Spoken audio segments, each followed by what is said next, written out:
Hey there, StarCraft fans! It's Falcon Paladin coming at ya with yet another edition of StarCraft 2 Legacy of the Void!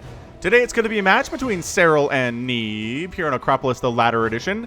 Top left-hand corner, Red Zerg player Serral. Bottom right-hand corner, Blue Protoss player Neeb.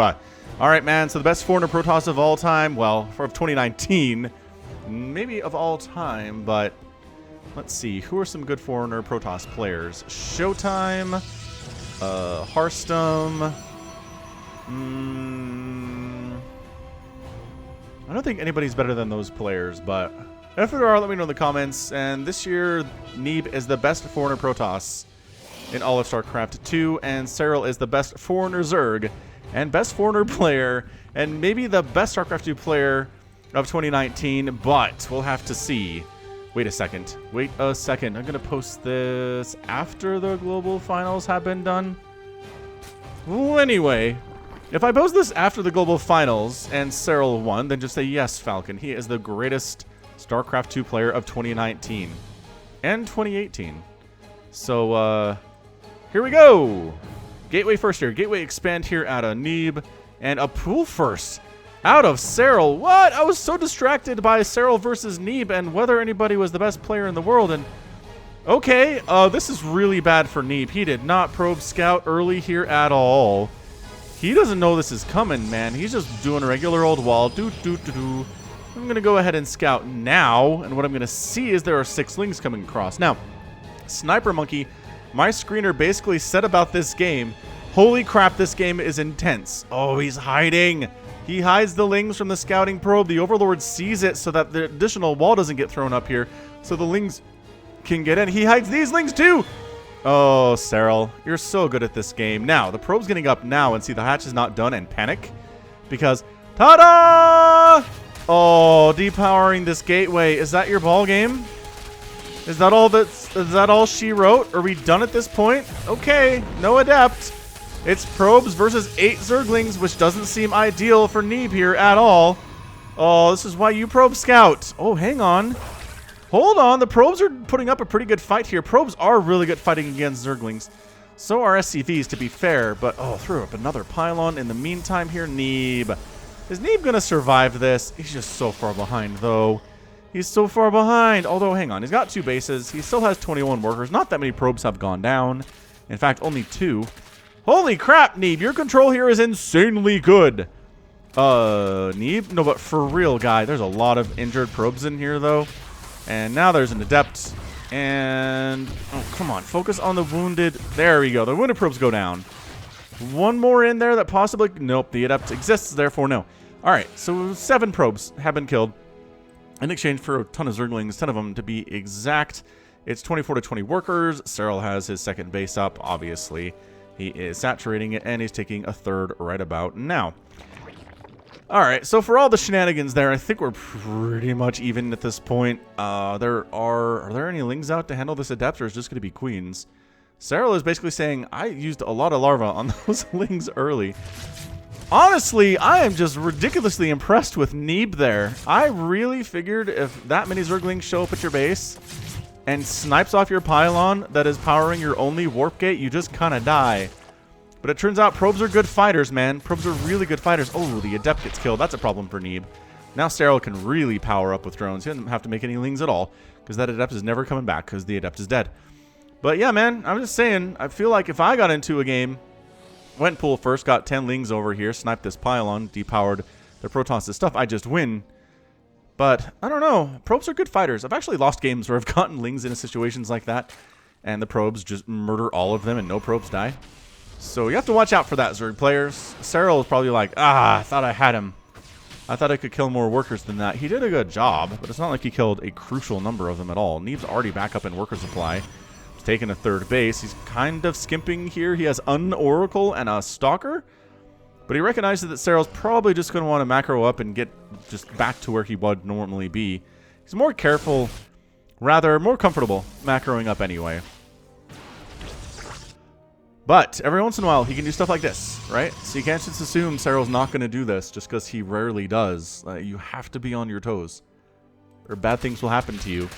All right, Speedling's in, third base in trouble. Remember how I said there was a Sentry and a Stalker? That's not great. That is not great for Neeb. Is he going to have to force to cancel? He's going to have to be forced to cancel his third. He's not even trying. He's not even trying to save it. More Lings are here. Serral kind of dedicating a lot to this. And he's not really getting through this wall either. So, I don't know about this, Serral. Those Lings are still force field up. He wanted to bait a force field out, and he did. Now he's going to wait till the force field expires. But two oracles, man. 2 ground oracles, 2 sentries can actually force field off this infinitively, I wanted to say for some reason. I don't know why. But the good news for Serral is he canceled the third, which is great. But he's not getting in. Oh, hold on. Ah! Force fields, go! Recall. He has to recall out, but loses 2 sentries before the recall happens. And he loses his third base. Oh, Serral. Oh, doesn't even cancel the third. No, Neeb, why? Ah, and that's it. That is your game 1 of our sneaky twofer. Aha! You thought that would go on for longer. No, it did not. Game 1, over. And, boy, 57 to 46 workers. Neeb never getting a third base up. It's problematic. Losing those 2 sentries was problematic. His army consisted of 2 stalkers and 2 zealots, which was not ideal. Not an ideal place to be. And Serral just happily sitting on 57 workers. Looking pretty good on 2.5 bases anyway. And all right. So, yeah, this is why you got to scout. Even if it's Serral, and even if you assume you never have to scout, sometimes you should scout. All right. Game 2 of our Sneaky Twofer coming up next. Game 2 is going to be on Ephemeron. Bottom right, Serral. Top left, Neeb. I kind of feel like taking that third base was a little bit too greedy for Neeb, knowing that there were Zerglings, well, Speedlings, out on the map.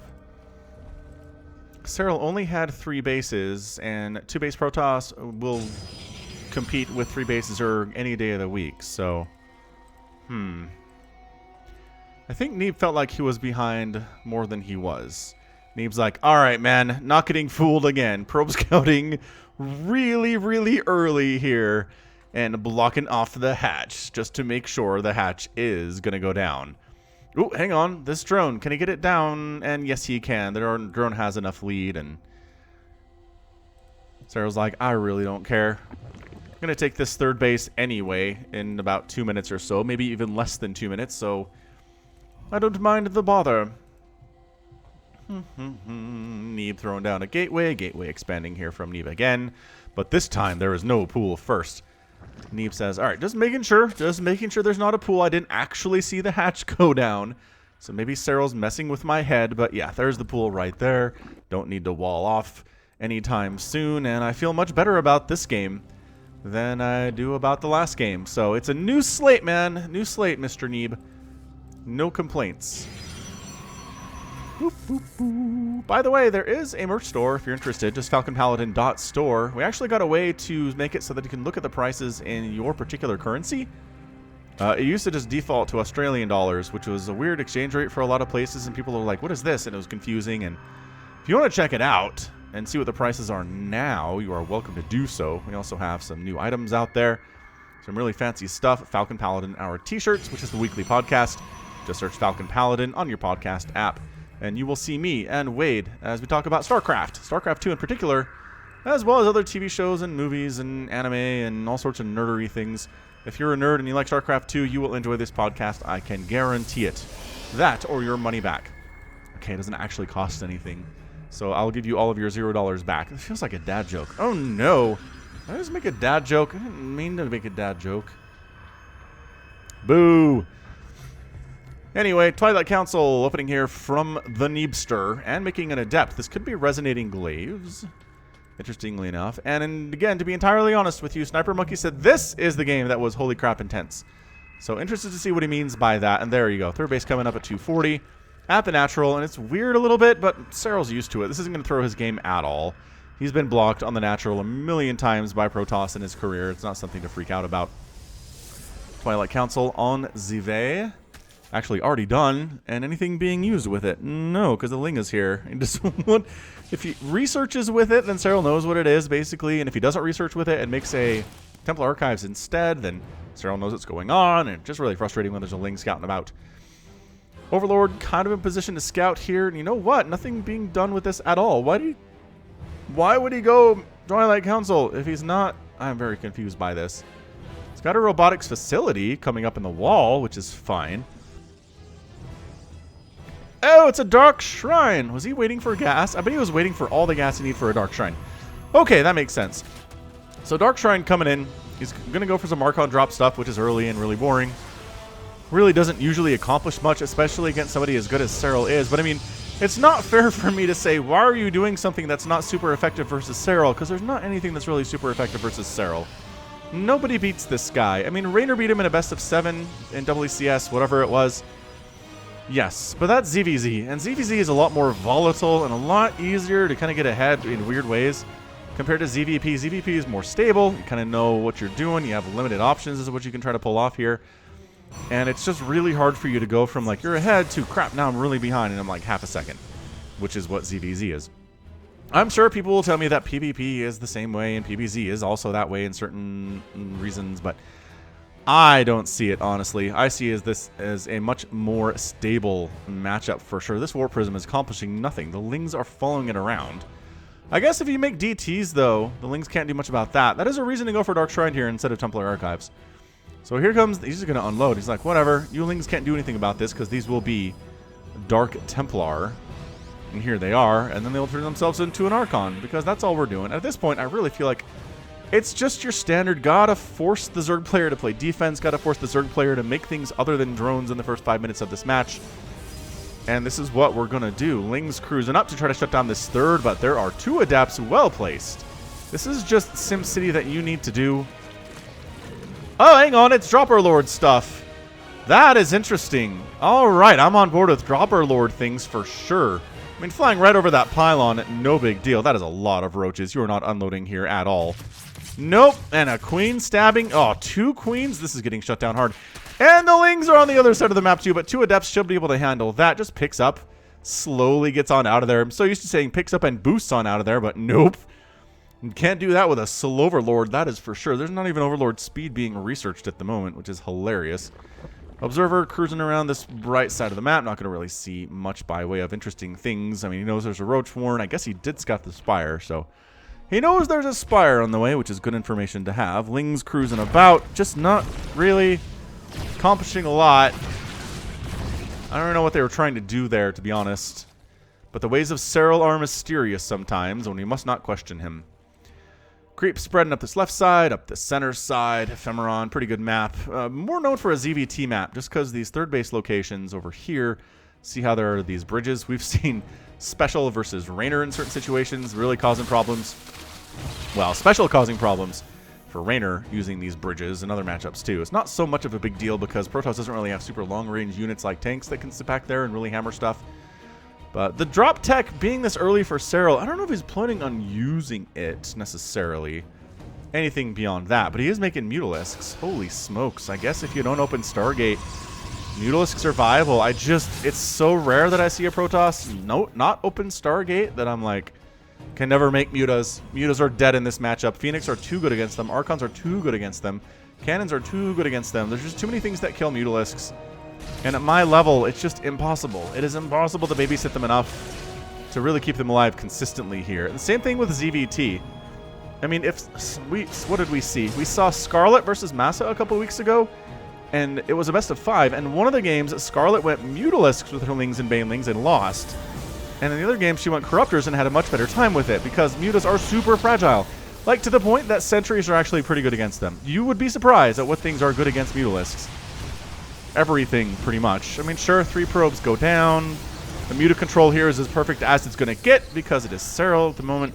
And it is annoying that there are no Phoenix to chase them down and kill them. But yeah, cannon with a shield battery. That's pretty effective stuff, man. It's just like, well, that one was not covered. Okay, so 8 probes down. I mean, if this was me, I would just make like 15 Mutalisks and try to win with them. That was not going to work. Serral, smarter than I am, just makes a handful and just kind of flies them around here and just harasses a little bit and then actually makes a ground army to handle the ground army.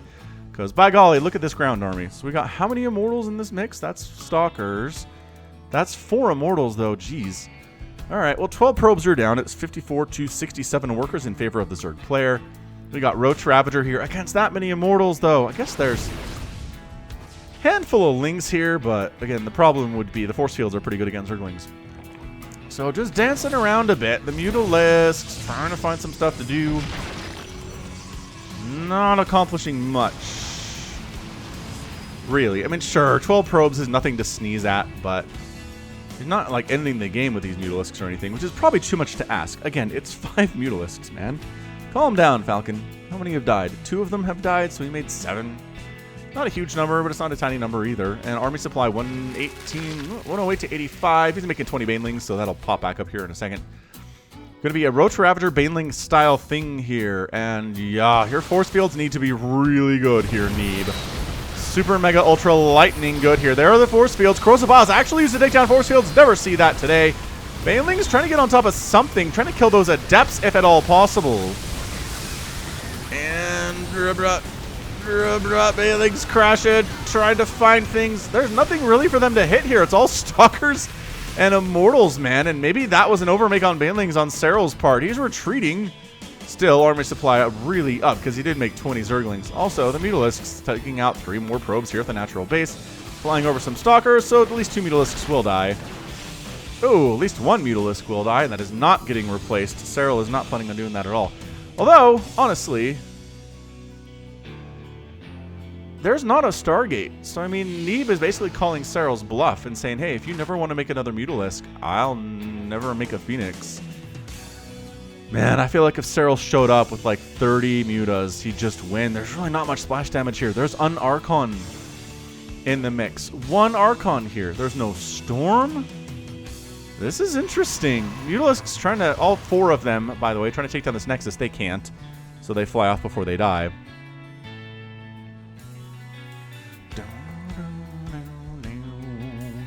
+2 melee on the way. Good for these Banelings to one-shot those probes if that's what you're into.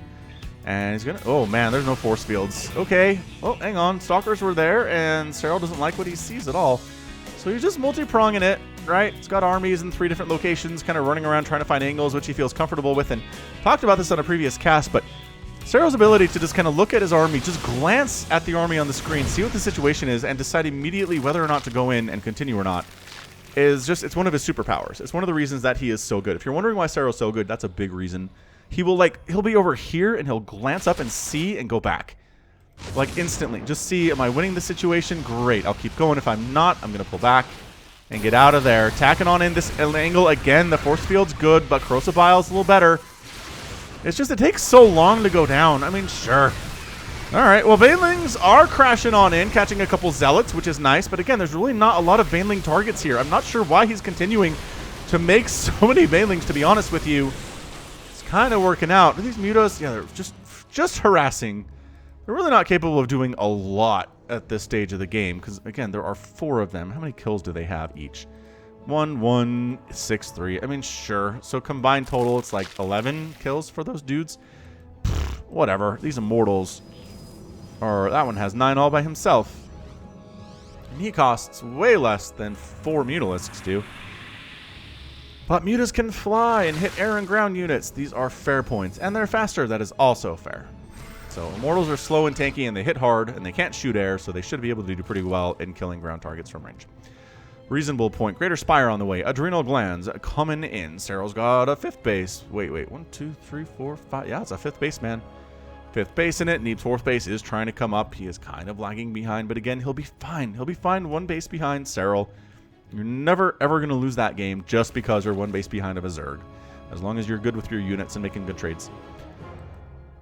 I mean, ideally, you want to be on even footing because that means you're winning, but behind a base is not a huge deal. Lings, they do have Adrenal Glands. They're going for it, too. Look, he watches, and he knows. He knows that's it. The Nexus is gonna... Oh, no, it doesn't die. What? That was amazing. Meanwhile, a ton of Banelings roll into this base. Should we check that? Oh, gosh, they did. They certainly did roll in here, all right. Oh, you didn't stop running. You didn't come back, did you? Oh, that last hit was huge. You got to keep running, man. Those Banelings were scary. They got +2 attack. They will one-shot you with their splash. Oh, the Blink Stalker micro from Neeb is disgustingly good there, too. And attacking on up with the Roach Ravager Baneling stuff. Again, the Banelings. I don't know why you're here. I mean, sure, eventually you're going to take down an Archon and stuff, but you're just not cost efficient at this point, is what you're not. Serral has the gas to just make a ton of Ravagers. I kind of feel like Mass Ravager would be better than making all those Banelings, but again, do not question Serral, for he is scary and full of wrath. I'm just looking at these Banelings and I'm thinking, why? Why do they exist? I guess they could kill these Zealots and, like, maybe these Sentries. That's cool. He's making more Banelings! What is happening right now? Okay, well, let the chaos continue here. Banelings trying to find stuff to kill. Like, they're exploding on Immortals and whatnot, and bam! That is your good game. Neeb decides, yeah, I lost my base up north. I lost a bunch of my probes. I'm down 80 to 40 workers. And I'm just sure I'm winning these engagements, and Serral is just throwing away Banelings at me over and over and over again. I'm not really making good trades here either. I'm gonna look at these Banelings just dying. They're not even really killing the Stalkers. They're weakening them, which is nice. They're not really killing them effectively. And at the end of the game, Serral actually ends up losing more resources than Neeb does. 176 or 17,600 to 70,300. And I mean, 128 Banelings died, and that's died. That's not exploded on their intended targets. That means they are dead. So it's crazy stuff, man. But at the end of the day, Serral just kind of made things happen. Had the Mutalisks do some work there, and then just had good engagements after that. Killed a Nexus, killed 38 probes, got that +2 on the Banelings up, and spread the creep enough to where Neeb didn't feel comfortable really encroaching onto the creep far enough to really threaten him, and he was never threatened in this game. He really wasn't. I mean, it was hallucinated Phoenixes getting down here and scouting, but that army never made it across the other side of the map. And that is not a good way to beat Serral. You got to keep the pressure on him. Keep him from being abjectly terrible. So, all right. Well, you know what? That's going to be it for me today. So this has been Falcon Paladin coming at you with yet another edition of StarCraft 2 Legacy of the Void. Go ahead, hit that like button, hit that subscribe if you like what you saw and what you heard today. You can also catch me on Twitter, Facebook, Patreon, and Twitch. All at /Falcon Paladin. And until next time, as always, thank you so much for watching, and you take care of yourself.